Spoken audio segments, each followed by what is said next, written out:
Apabila seseorang mengambil seorang perempuan dan menjadi suaminya, dan jika kemudian ia tidak menyukai lagi perempuan itu, sebab didapatinya yang tidak senonoh padanya, lalu ia menulis surat cerai dan menyerahkannya ke tangan perempuan itu, sesudah itu menyuruh dia pergi dari rumahnya.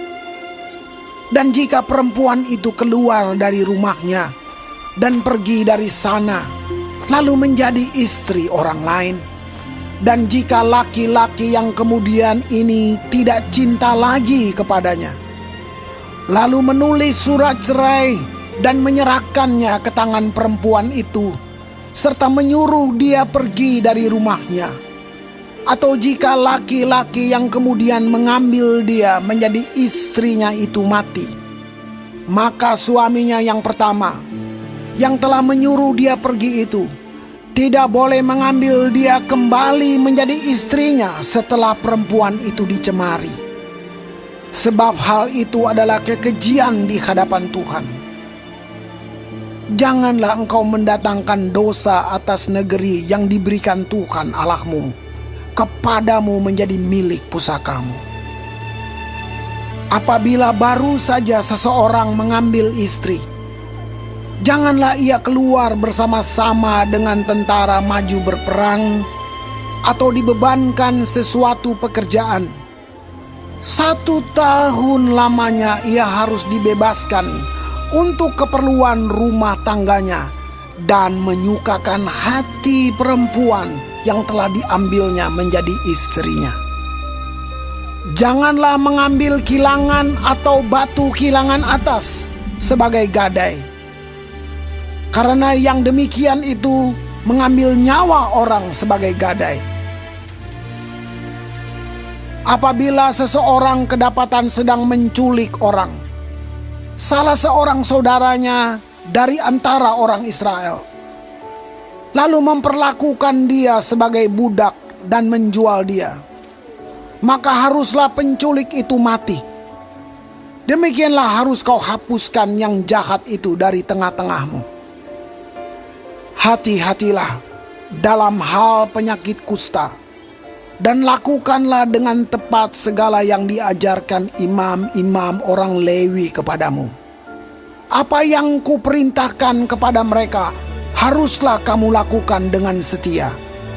Ingatlah apa yang dilakukan Tuhan Allahmu kepada Miriam pada waktu perjalananmu keluar dari Mesir.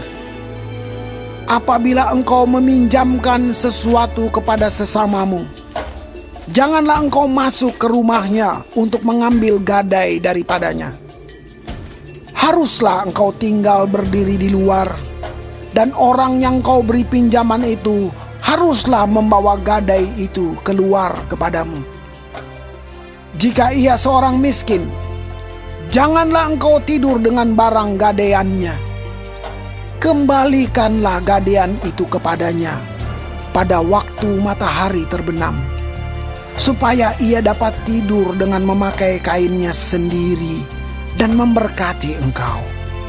Maka engkau akan menjadi benar di hadapan Tuhan Allahmu. Janganlah engkau memeras pekerja harian yang miskin dan menderita, baik ia saudaramu maupun seorang asing yang ada di negerimu, di dalam tempatmu. Pada hari itu juga haruslah engkau membayar upahnya sebelum matahari terbenam. Ia mengharapkannya karena ia orang miskin, supaya ia jangan berseru kepada Tuhan mengenai engkau, dan hal itu menjadi dosa bagimu. Janganlah ayah dihukum mati karena anaknya. Janganlah juga anak dihukum mati karena ayahnya. Setiap orang harus dihukum mati karena dosanya sendiri. Janganlah engkau memperkosa hak orang asing dan anak yatim. Juga janganlah engkau mengambil pakaian seorang janda menjadi gadai. Haruslah kau ingat bahwa engkau pun dahulu budak di Mesir, dan engkau ditebus Tuhan Allahmu dari sana. Itulah sebabnya aku memerintahkan engkau melakukan hal ini. Apabila engkau menuai di ladangmu, lalu terlupa seberkas di ladang, maka janganlah engkau kembali untuk mengambilnya. Itulah bagian orang asing, anak yatim, dan janda, supaya Tuhan Allahmu memberkati engkau dalam segala pekerjaanmu. Apabila engkau memetik hasil pohon zaitunmu dengan memukul-mukulnya, janganlah engkau memeriksa dahan-dahannya sekali lagi. Itulah bagian orang asing, anak yatim, dan janda. Apabila engkau mengumpulkan hasil kebun anggurmu, janganlah engkau mengadakan pemetikan sekali lagi. Itulah bagian orang asing, anak yatim, dan janda.